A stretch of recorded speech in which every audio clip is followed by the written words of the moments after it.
Good morning, good afternoon, good evening around the world. Welcome. We have a very special guest today. Merle Hinrich, who is both the founder and the chairman for Hinrich Foundation, is with us today, and we're going to have a conversation to talk about his life, how he has really lived a life dedicated to improving and increasing global trade. And we're going to talk a little bit about the Hinrich Foundation as well, so that you're aware of it, so that you can benefit from that. My name is Doug Brunke. I'm the founder and CEO of Global Chamber. We were chatting a little bit before this Globinar started, and one of the things that Mr. Hinrich and I have in alignment is the Thunderbird School of Global Management, which played a key part in the life of Merle Hinrich and really kind of kicked things off for him earlier. I don't think it was called Thunderbird at the time, but way back in 1965, a young man received a scholarship to go and learn about the world, and Merle Hinrich took that opportunity. And so Merle, thank you so much for taking the time. I'm today in Scottsdale, as we established, and you're in Singapore. And so appreciate the cross-world conversation.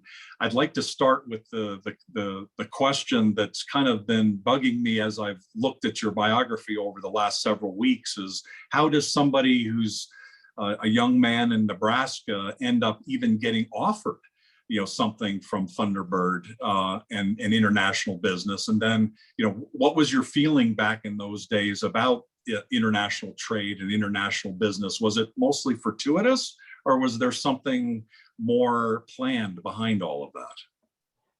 Doug, thank you for having me this morning. I'm not quite sure how to answer the question.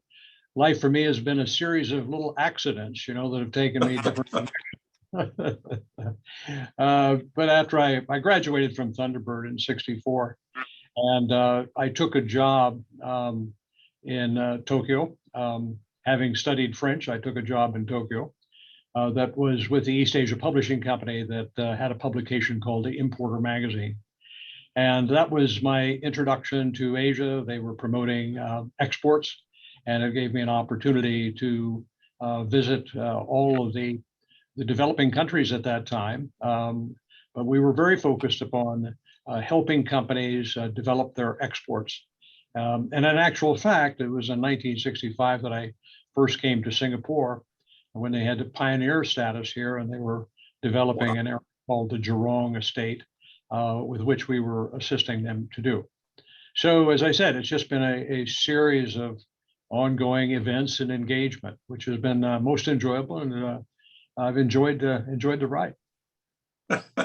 Well, we often at Global Chamber talk about accidental exporting, how companies, they come up and they do their work, and then suddenly they're exporting to Germany and they don't know how that happened. So I think what you're saying is, to some degree, a lot of that was somewhat fortuitous, and it just kind of evolved, and there were opportunities presented to you, and it sounded like a good choice. That is largely the case, Doug. I think the first thing, of course, that we were involved was in the press and in publishing, because that was the primary media at that time. And I was quite interested in publishing. In fact, I had a background in radio and television and newspapers when I was working or when I was going to school. So this was sort of a continuation of engaging in the publishing area. But fortunately, after having finished Thunderbird, became much more involved in the international trade aspects of it, and the sourcing area, with which at that time was primarily done by import agents. Right, we didn't have the massive participation of manufacturers and retailers and a host of other channels, but was focused upon simply the importer. Right. Along the way, that was a long time ago, and you've done a lot of different activities since then. When did this start to form in your own mind to be hey, I want to make an impact, a bigger impact on the world of global trade. Because as we read the Hinrich Foundation and the values and what principles you're looking to live, you're really making a difference, and you want to make a bigger difference. You probably didn't have that visualization in the early days. How would you kind of characterize the stages of your career, and when did you start to say, hey, we have the opportunity to do something bigger here? Very good question, Doug. I sincerely enjoyed what I was doing, first of all, and enjoying interacting and interfacing with really the grassroots of the manufacturing industries in Asia. From really, at that time, it was typically from Japan to Singapore. And that involvement provided me an insight into the contribution that trade was making to Asia, the alleviation of poverty. I was largely involved in South Korea, and that wasn't all that long after the Korean War. I was very much involved in Taiwan at the very early stages of its export development, and in Hong Kong, and then later more actively in Singapore as well. So it was with that sort of background that was evolving in my life. And unfortunately, the president at East Asia Publishing Company, who is also from Thunderbird, many years prior, and also from Nebraska, of all things. Wow. Unfortunately, he passed away at a very young age of 44, and I had to make a decision as to whether or not that I would continue on in Asia, or look for a position with a company that was involved in Asia, or simply return to the U.S. And it wasn't an easy decision, because I certainly didn't have the wherewithal to launch out on my own, etc. But I did have, having participated in this trade development as long as I had, there was total clarity that the electronics industry was evolving very quickly, and it needed new channels of export promotion, and I felt that I could do a good job of that. So I borrowed and begged enough money to put it all together. And we started a publication. Initially, it was a general merchandise publication, but we quickly segued into the electronics industry. And that was fortuitous, because the electronics industry absolutely exploded across Asia, and companies from I should say at that point, companies from Japan to Singapore were looking for how they were going to evolve and how they were going to grow, and what markets that they would be able to serve. And I remember that one of the most sophisticated products that was being exported out of Hong Kong was a six transistor radio, of all things. Successfully, mind you. Then they went into the clock business and what have you. That was in early 1970s. So one thing really led to another. We took the electronics industry and we continued to specialize our publications into certain segmentations. For example, there was as you well remember, there was a timepiece industry in Asia, and we had a timepiece publication. And then there was a computer. Of course, the computer industry exploded, and all the supportive parts, assemblies, and what have you, were manufactured either in Japan or in Taiwan or in South Korea. And Taiwan became a substantial assembly area. So we did very well in the computer industry. In fact, Acer was one of our first customers, and TSMC was as well, or it was known differently at that time. So it was, again, very fortuitous. And what we did is the evolution of that is that we decided that another need for communications was in the area of component parts, electronic component parts, from both active to passive components. So we launched a publication for electronic components, which was incredibly successful. and we did different editions of that. Then later on, we did an electronic engineering publication, which in part was sort of a reverse engineering publication.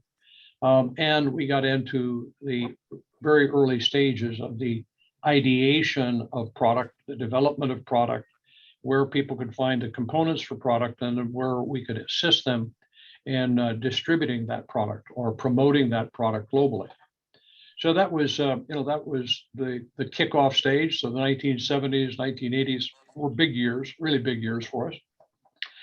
And then it evolved into an online offering very quickly. We were actually the first organization, is under Global Sources, the first company in Asia to have a relational database that people could come to online and sort by product. So we actually developed it because there was no site available, and we developed a structure where companies from all over the world coming through the internet could actually identify specific product specific to their particular needs. That has been copied and emulated by some of my big competitors, including the Trade Development Council in Hong Kong and Alibaba and JDE and a host of others. But that structure still stands. That structure still is in place. We went to China was a big jump. We spent a lot of time in China, but there were substantial issues of foreign participation in China, which is yet another subject. But we refocused our industry, or refocused on trade shows, and we developed a whole series of trade shows, first in Shanghai and then in Hong Kong. And then we did trade shows around the world for a number of Asian companies as well. I don't know, is that enough of the history, Doug? No, I'm glad you mentioned about Global Sources, because I was curious how that related then, clearly a big stepping stone along the way, for sure, right? That was, and many different iterations of that in a lot of different segments that you were able to develop. Well, the first publications were called Asian Sources because it was very much focused on Asia. And as it evolved, of course, there were more global participants. So we broke it out. We broke it out to say basically Global Sources. That was the trademark for the publication. So we had, Global Sources for all sorts of electronic products, and there were many different channels for those products. There were, of course, the direct export of product, and then there were products that were exported through importers or retailers and then re-exported. For example, Panama was a huge re-exporter of electronic products for South America for many years, which it is still today, in textiles, various products. Yeah. Got it. So at some point along the way, did you end up divesting that, or are you still part of that? How does that still connect or not connect to you today? Well, we sold Blackstone. We sold Global Sources to Blackstone about 4 years ago. Okay. They were anxious to participate in the trade show business, with which hindsight, of course, is I'm glad that we fortuitously, again, we exited at the right time. And now I'm spending the majority of my time, free time, if you wish, on foundation-related issues, which are all focused upon sustainable trade and hopefully mutually beneficial, because that's the only way it's ever going to be sustainable. I'm glad you brought that up, because you do talk about sustainable trade and also mutually beneficial. And in the writings, one of the favorite phrases that I saw on the Hinrich Foundation website is something that I hear at Thunderbird a lot. The basic idea that countries that do trade with each other very rarely need soldiers.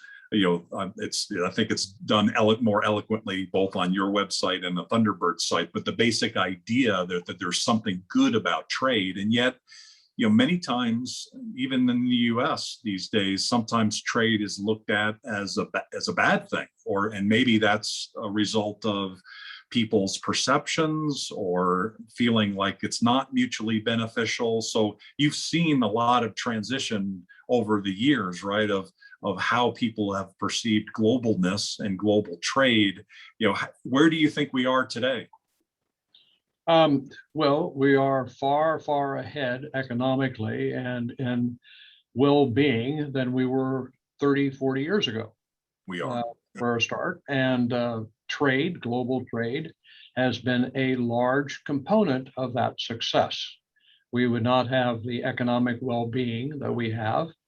We would not have the industries we have, and we would certainly not have had or seen the alleviation of poverty in Asia and elsewhere that we have seen. So trade, yes, there are positive spillovers and unfortunately negative spillovers. And I think what we have seen over the course of the last 20 years, and even before that, we have seen trade that has evolved that has not been mutually beneficial. And I use that word broadly, but I use it frequently. And that there are constituents that have participated that feel that the job loss and the pressures that have been brought on industry, certain industry within US and within Europe, et cetera, do not justify the level of participation that they have previously, how they had previously supported global trade. There's been, and unfortunately, I think that we have not had a global organization. The WTO has suffered. It is moribund. It has not led the need, the representation of trade that it should have. And and I would say that is substantiated. That is largely substantiated by the fact that we have seen an incredible number of FTAs, free trade agreements, that are either bilateral or they're plurilateral, that have evolved. And a few of those are TPP and the CPTPP and the RCEP and the USMCA, and all of these trade agreements are specific to either trading partners or regions. Now, frankly, I think that is for the better, because if they had not, then there would have been even more difficulty within the global trade arena. Now, some of those, are continuing to struggle, but at least they're attempting and they're growing. And one of I would say, maybe we can come back to it if you wish, but is in the trade agreements that Singapore now has established for electronic trading. DIPA is one of them here. And I think that really is a huge, it's a role model, and it is a path to enhanced trade facilitation, data and trade facilitation. So we are seeing, we're seeing the outcropping of solutions to what only a few years ago looked like a moribund situation, right? So I think I'm quite I'm not exuberant, but I am quite positive of the continued growth of global trade, though there has been a more recent setback in the last couple of years, and that that setback has been caused by the political issues between the United States and China, needless to say, and Trump's election and the response to trade with China. But it has also been exacerbated by COVID-19, and that has demonstrated the issue of safety, the issue of having access or fair access, if you wish, and it is also exacerbated the issues of protectionism, unfortunately, and that protectionism is specific to a particular industry, but should not be the driving force for countries that still wish to develop their trade, their global trade. And more recently, of course, is the UK's exit from the EU, with which has also put in question a number of supply chains. And I think the if I can look at the positive side of the outcome, there has been an enhanced awareness of the criticality of global trade to the supply chains. But equally so, the supply chains that serve the world's needs for food and commodities and product, etc., have been extremely resilient. Extremely resilient. Not that the supply chains were never static, mind you, because every industry is constantly changing, sourcing and assembling and exporting, etc.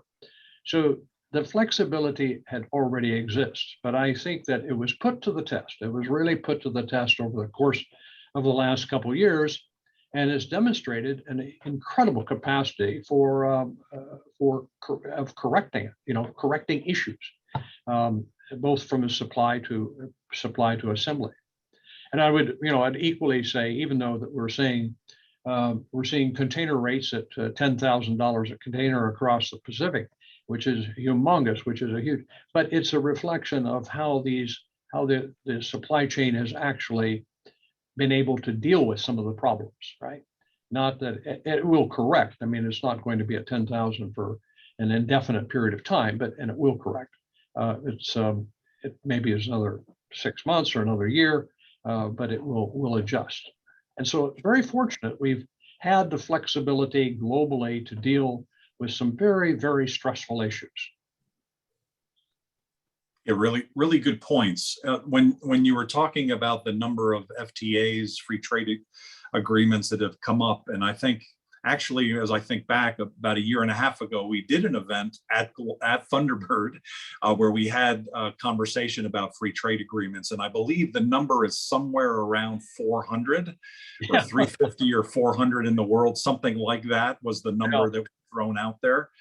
So when you brought that up and your point about the WTO, were you kind of also saying that there could be something like the WTO or even the WTO itself that could have or could be creating other mechanisms and agreements where these things don't need to be done? And really these things were done because they need to be done, right? There's downward momentum to make it happen. I think it was Kofi Annan who said, if you're going to argue against globalization, you might as well argue against gravity. It's happening and there's nothing to stop it. Yeah, exactly. Well said. It's out of necessity. Trade is out of necessity as well. And the representation of the policy and trade agreements are out of need as well. And in fact, unfortunately,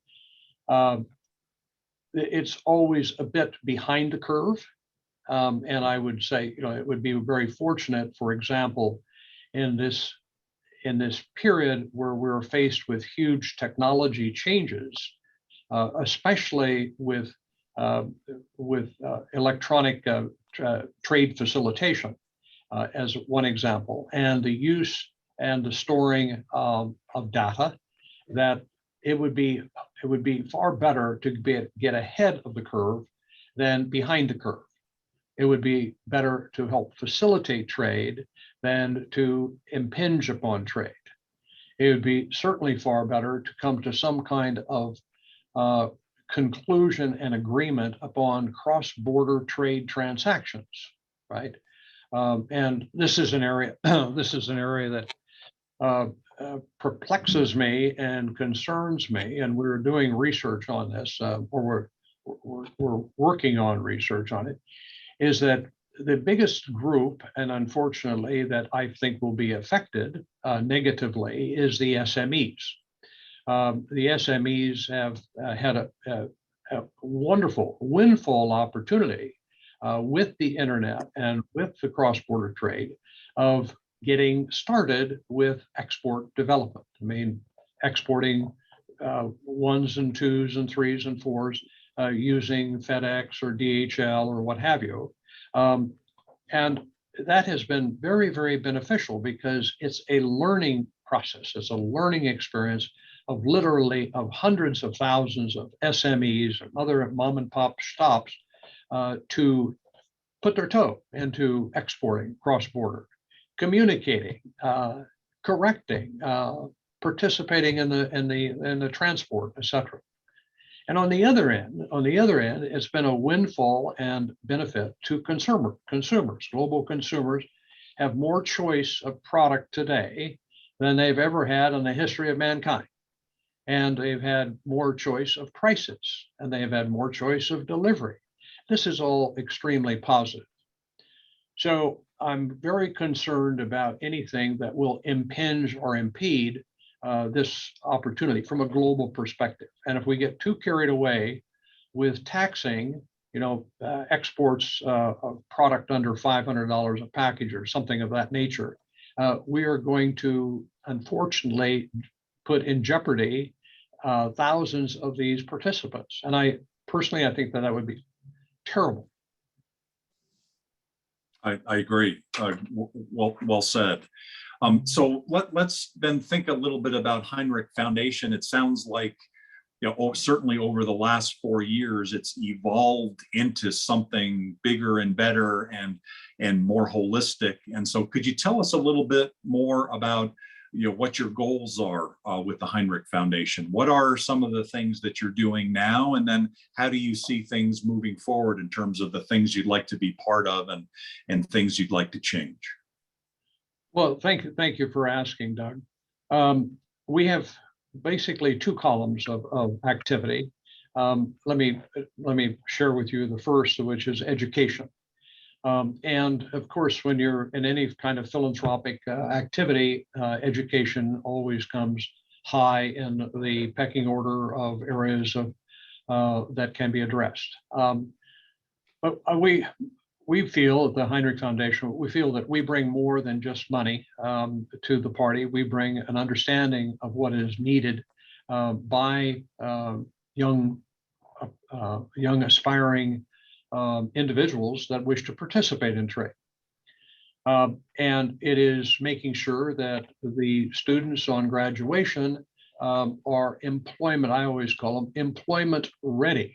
They know the basics of a job, they know the basics, and they have the skills that prepare them for this job. And for an example, and I feel strongly, I don't know of a company that doesn't talk about their sales and how important their sales are and where the sales are growing, where the sales are falling, etc. I'm sure you feel the same. Of course. But how many management programs, how many MBA programs have a course in sales? They have courses in marketing, they have courses in finance, they have courses, but I mean, you look around the world. I mean, there are no courses saying, how do you sell? What is the sales process? What is the sales methodology? It's like everybody's allergic to the word sales. So we have our own management program. We have our own MBA, it's in global trade, which we have developed with the Royal Melbourne Institute of Technology. It is a certified MBA program by both Australia, the Education Department of Australia, as well as in Vietnam. We hold it in Vietnam. We started in Ho Chi Minh at the RMIT campus in Ho Chi Minh. It's a very large campus, and RMIT are a very large educational center in Vietnam, with the idea that it was more centristic to other areas of Asia.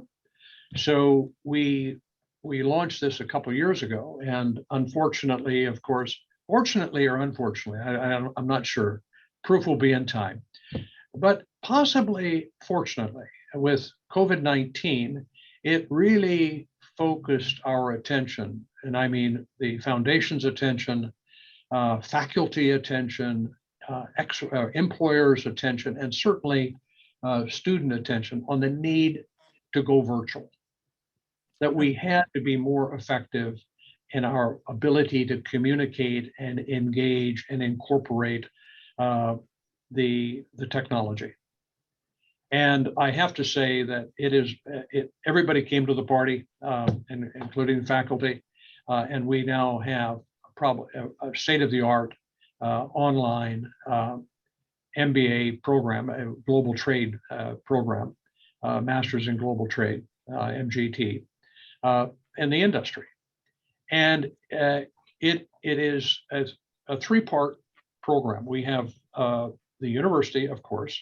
We have students which are mostly self-selected students that are interested in international trade. And we have inclusion of employers. In other words, we work with employers at better understanding their needs, having them participate in the course, and in fact, in many cases, providing conferences or providing presentations on specific subjects. We have, every student we have on graduation has a job. We don't have unemployed graduates. Fantastic. So the foundation basically subsidizes this program, and then we do a couple of the semesters, and then the employers, they will self-finance the last semester of the program. And so we've had exceptional success with this, and we now hope to extend it and develop that program elsewhere. So it's probably at this juncture, it's about 50% Vietnamese, but the rest of them are from all over Asia, including we have a couple students from Europe, and we had a student from the US as well. So it's a growing program. And we participate in 17 other universities, or with 17 other universities, two or three here in Singapore, and US, and the Nanyang University here in communications. We have programs and scholarships with these different universities. But we work with the universities, and we do either full or part-time scholarships with students with which have an interest in trade. It doesn't just end there. We have an alumni association with which is very active, and we're very much engaged in mentoring processes, and of course giving back. Giving back that is important for, I think, graduates and for employers, and participation. So this has been very successful, very rewarding, mind you. We have 2 or 3 of our scholars now that have went on to do their doctorates and participate in education. We have the dean of, you won't believe this, in Cambodia, the University of Cambodia, we have the dean of the communications department is a graduate. And we have a host of others that serve. And unfortunately, we have a number that are in Myanmar right now, with which we're trying to assist them, but that's a pretty challenging area. So the educational side is one focus of the foundation, and the other is, of course, the research side of it. And we look at specific areas that we regard as concerning for trade development. I touched upon one of these before, but I'll touch upon it again, and it is how trade facilitation is facilitated in this blockchain centric evolution of fintech and what have you. And it's critical, but it's critical to look at also how data is stored, where it is allowed to be stored, because that is the beginning of all of the AI. It's the beginning of all of the ability to facilitate the analytics of that data to improve on trade. So it'll become critical, and it will become more diffused over time. So this is one area that we don't take. Let me preface the statement. We don't consider ourselves the expert on all of these different themes, but we reach out for people that are deeply involved and that are specialized and that are professionally trying to do something about this, and then we assist them. We assist them by, one, supporting some of their research, or in amplifying their research. Okay, so we take on we have a marketing department that assists the individuals. Some of them are educators, some of them are within the industry themselves, some of them are in government, and then we assist them in whatever way we can to promote a dialogue or to promote the concept or the idea as it may be. So data and digital trade is one segment. The other segment that is a personal interest to me is foreign direct investment. We have seen without question the contribution that foreign direct investment made to China. In fact, I mean, I would say that China's success was largely predicated upon FDI development in China. Now, the Chinese government were incredibly with great foresight and intelligence to be inviting all of these multinationals and contributors to China. But at one time, Doug, that the exports of China, this was not long after China ascended to the WTO, the exports of China from FDI or FEI firms was something like 65, 67%. Okay, that's what they represented in terms of China's export development. Wow. It was a huge growth period. And today, still, the percentage of FDI, FEI exports in China is around 30%. So 30% of the exports is a result of foreign direct investment. That's incredible. Now, that just go on a bit more, that in my view, the contribution that FDI has made to China's development is in four parts. One, of course, it's the money. It's the money and the capital that is invested. But equally important, if not even more important in China, was the intellectual property. And whether that came in through agreement or whether that came in without agreement or whatever form, was incredibly important to China's development. Third, with which was, in my view, an essential part of it, was management expertise and management training and management development. Because there is hardly an organization that I know, a corporate that I know, that did not put a great deal of emphasis in training local talent, participating at universities, participating in scholarships, sending Chinese students to the United States or Europe or wherever that may be, or sending them to the headquarters, for training. A huge investment. But the fourth major contributor that was made by all this FDI is that hardly without exception, these corporates brought they not only supply chain, they brought their distribution chains. They didn't have to worry about sales because most of that product that was exported went right through the same channels that they had developed for years and years and years. So sales was not a issue. The quality of product is not an issue because it was being monitored by people that were in the supply chain or in the manufacturing process. This is this development from a country that had little in the way of exports or economic development, by comparison to what happened in Japan, because Japan did not welcome FDI, nor did South Korea. It took them much longer. It took them, much longer to develop those economies. So I financed and I supported and I helped produce a book on inbound foreign direct investment in China. I did it because I felt so strongly about the benefits of FDI that I wanted to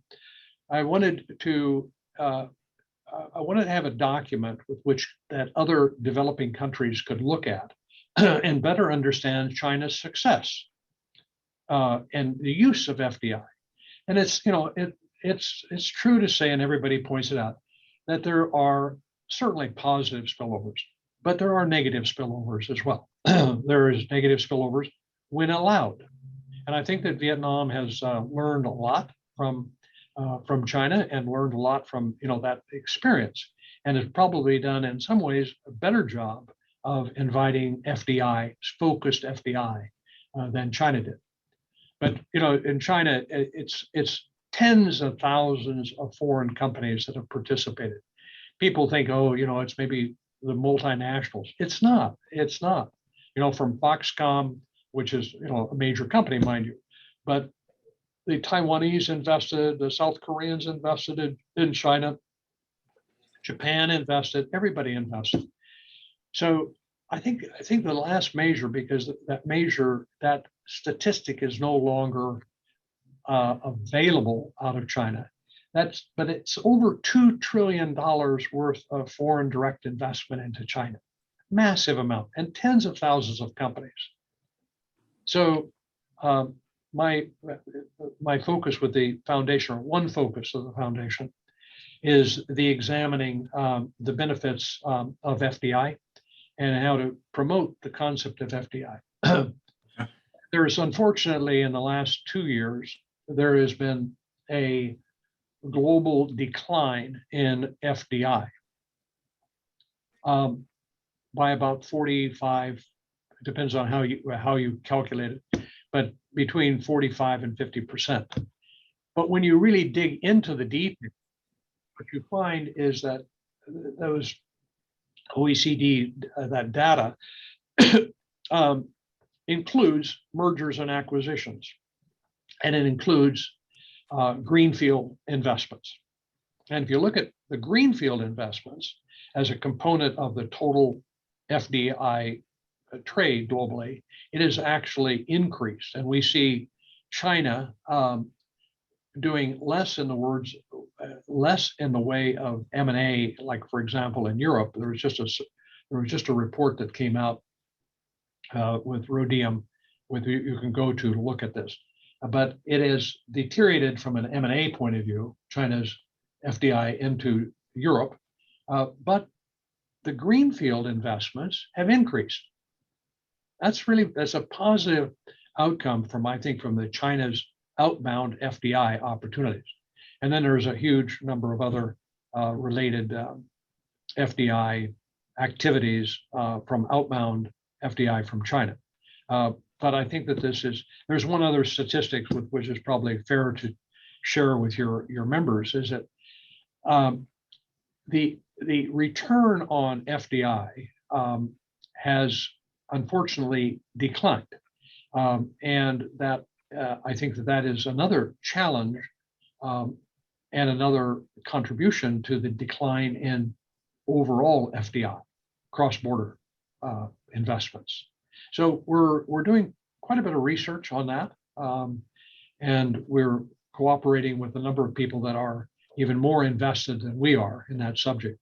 And we have 2 or 3, so I'll just stop there for a minute. We look at, just to repeat, we look at subjects we think will substantially contribute to sustainable trade and mutually beneficial trade and economic growth. So that's where we're at. Okay. Let me see if I can just quickly summarize, because on the website it talks about, number one, creating new generation of leaders in trade. And I think that's really the education piece, right? You're instead of like an old guy like me, 34 years in import export, why wait 34 years? Figure it out real quickly, have the school be set up so that you don't have to do these things like sales and kind of learn by mistake over 10 or 20 years, right? Learn it early, be good at trade, and now you've got a next generation of leaders that are coming out. And so I think that's probably that part of it, right? And then the research is what you talked about in terms of understanding what's going on. I presume then to what? Are you then communicating that to companies or to economic development organizations or to governments? Who's the one that benefits from that research? Thank you, Doug. That was an oversight on my part. We have sort of a bit of a pyramid of our demographics. At the upper part of that pyramid, which is a smaller group, are policy developers. It is the government agencies. It is the apex of the world, right? That that segment. Going a little bit down in that triangle, but a much larger number is academic institutions, both the institutions and the individuals that are involved in that, in trade, which is, and also business. A lot of people involved in business are part of that readership that we have. We have our own databases on readership. And then I would say that the bottom part of the pyramid, but a very important part of that pyramid, is simply individual, self-selected individuals that have an interest in international trade or global trade, and then also students. We have hundreds of students. I should say in the middle, there's a lot of think tanks that are involved, which we extend our research to. We promote it. We promote it online. Of course, we do the usual EDMs, but we have speakers around that we sponsor, and we do a lot on social media, which is a media of choice today. But linking it back to specific subjects and specific reports. Okay, yeah. Fantastic. Well, going forward, how what kind of legacy for yourself are you looking to leave? What kind of additional changes in the world do you want to make? And then maybe specifically, are there certain metrics or things that you're looking at to determine whether you're making progress and what you're accomplishing? Wow. Let's see, where do I start with that question? Sorry, that was a little bit complicated, wasn't it? I'm not really focused on a legacy. I'm enjoying immensely what I'm doing. I think you're doing it for fun because you enjoy it. Yeah. Yeah, it's sort of late in life to try to do it for somebody else. I'm doing I'm doing it for the community that I think has a huge contribution to global trade, and to harmony and to peace and development.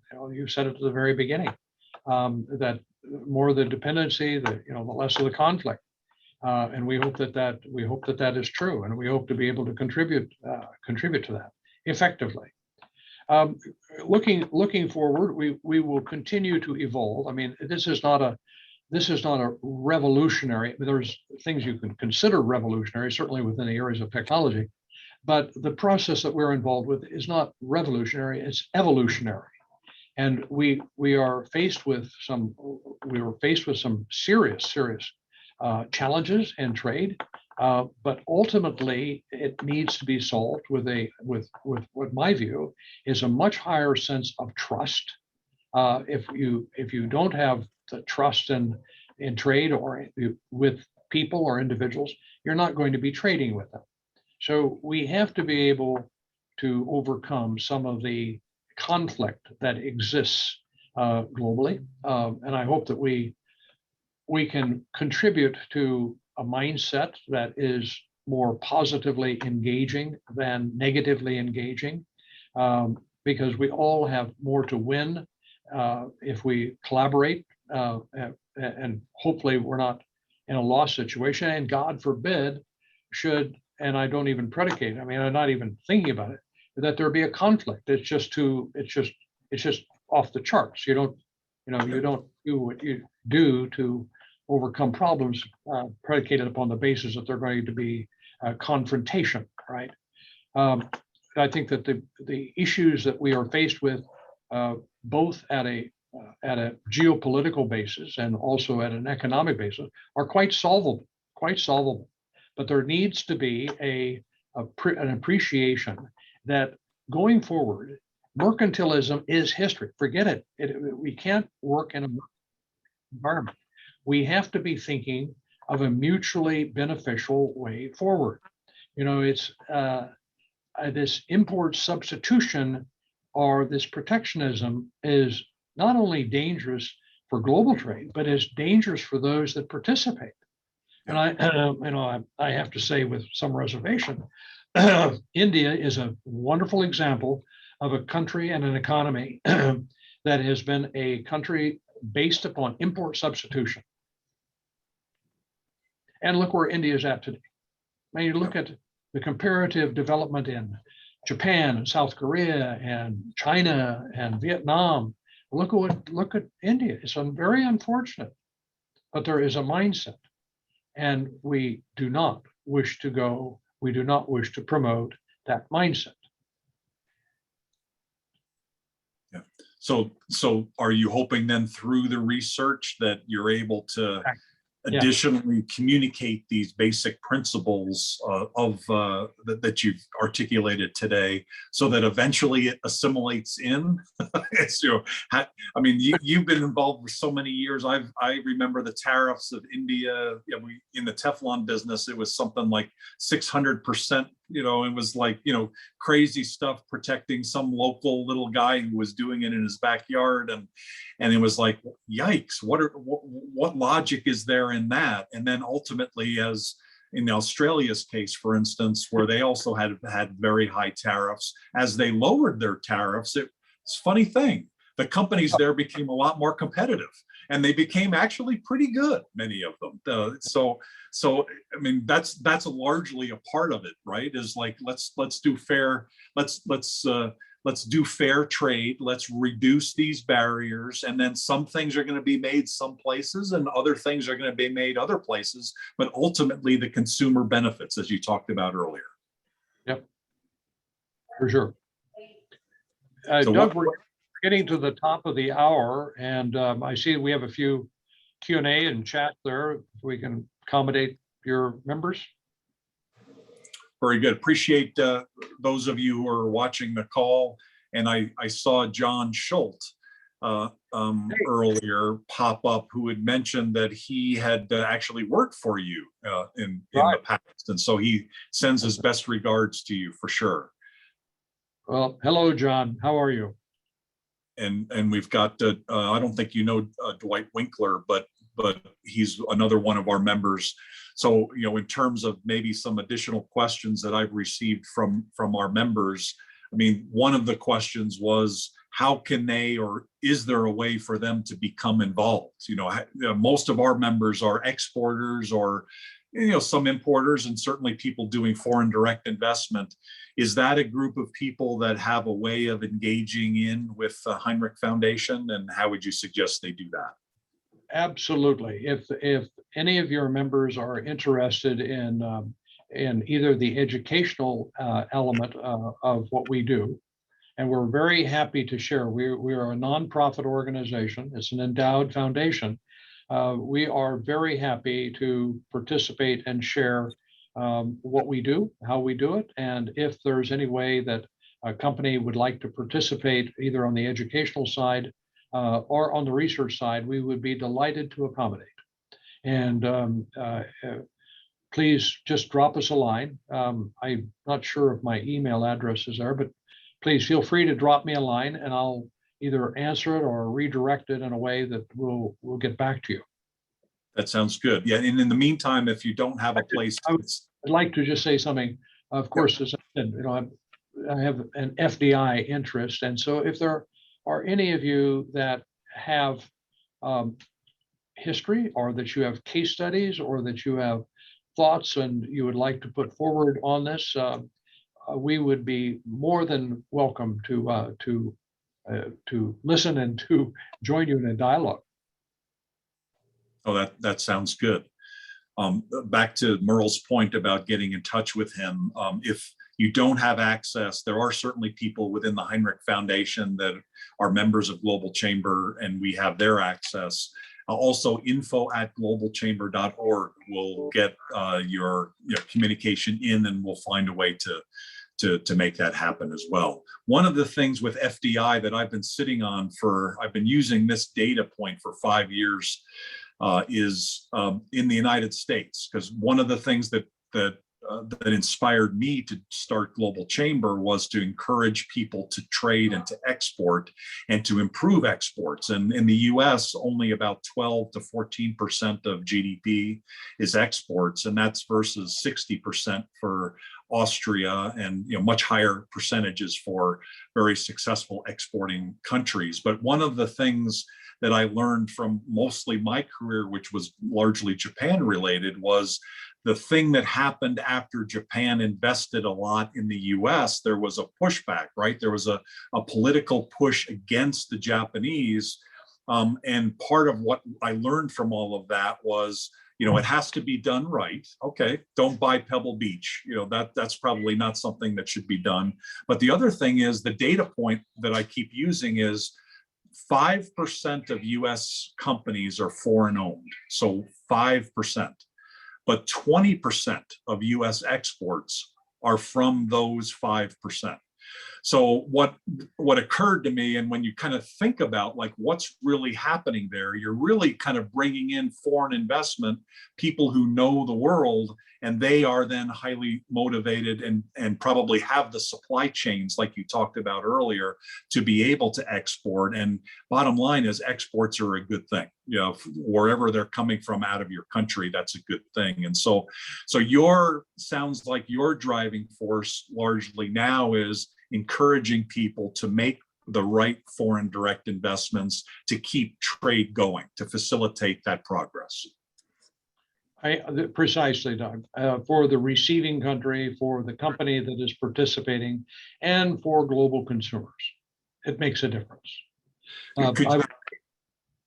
We're almost out of time, and I'll ask for a closing comment from you in a moment. But one more question that I had from one of our members that I'd like to ask is, what about some of the other regions of the world, and in particular, when you look at Africa as an example, a country that has lots of things going on, right? There is foreign direct investment from China largely, and they have a need, I think, to export and to develop export economies. How do you view Africa, and is that one of the opportunities that you see for Hinrich Foundation as well to support? The interesting question, and of course, Africa is making substantial headway in the development, and I have to say the BRI, in part, is helping that process. There's a huge amount of investment in infrastructure and transportation, China investment in these areas, as well as focusing upon developing agriculture related. And you see out of Kenya, you see the development, the historical contribution that they make to just the flour industry in Holland. It's massive. And across the continent, I mean, there has been a huge dependency on commodity exports. Hopefully that's going to segue into more value-added product, which would be very important for Africa going forward in employment. And of course, helping avoid the migration issues or the outward immigration area issues that Africa does face and Europe faces as a recipient country or recipient area.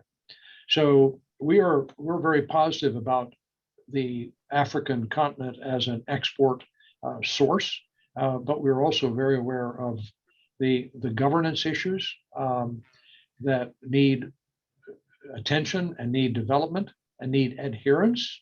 So it's not just about a wish, it's about, can they execute in an environment of control and of trust and engagement, and be consistent in that, and not just from one administration to the next. This is I'm speaking very generally, I appreciate, but there are success areas, but there are unfortunately those that are not so successful. Absolutely. So we've come to the end of the hour. I wonder if you'd just like to take a minute or two to either summarize some key points or any other point that maybe you'd like to make for our members to become aware of Hinrich Foundation, and also how they might get involved, or anything else you'd like to share. Well, first of all, Doug, thank you for the opportunity, and thank you for the opportunity of meeting your clients and participants. We are open to dialogue. We're open to discussion on trade, and if any of you wish to participate, we'd be very happy to speak. I would say that going forward in terms of the development of trade, sustainable trade, there has to be a mutual mutual benefit that is more actively focused. It is not just export when you can and import if you have to. There needs to be more balance in both focuses. And I think at a policy level, when you're participating, you need to be very focused upon both the opportunity for exports, but also the opportunity for imports. There has to be in our world today, not aid, but reciprocity. And mutually beneficial doesn't just mean monetarily beneficial. Mutually beneficial means that there are other elements of a relationship that are worth protecting, and we can sacrifice a little here if we have a little advantage there. And we need to be more concerned about our clients. We must be more concerned about the needs of other countries. I'll stop there. Really appreciate that. One of the real takeaways here for me is the focus that you place on FDI, and the analogy or the stories you talked about with South Korea and Japan versus China and Vietnam as an example of how China and Vietnam have more positively used FDI for probably both faster growth and maybe long-term success. I'll leave you with one quick story of South Korea that relates to what you said.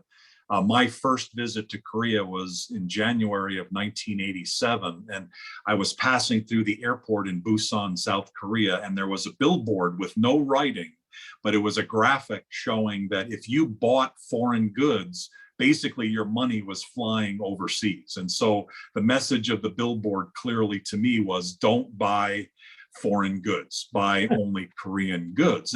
But fast forward to today, where Kupang is a member of Global Chamber, it's the Amazon of South Korea, and they're looking for US and other products to bring to South Korea. So it took 34 years to create the balance that you talked about, but finally, at last it's happening there, and hopefully, it's can happen in other places of the world.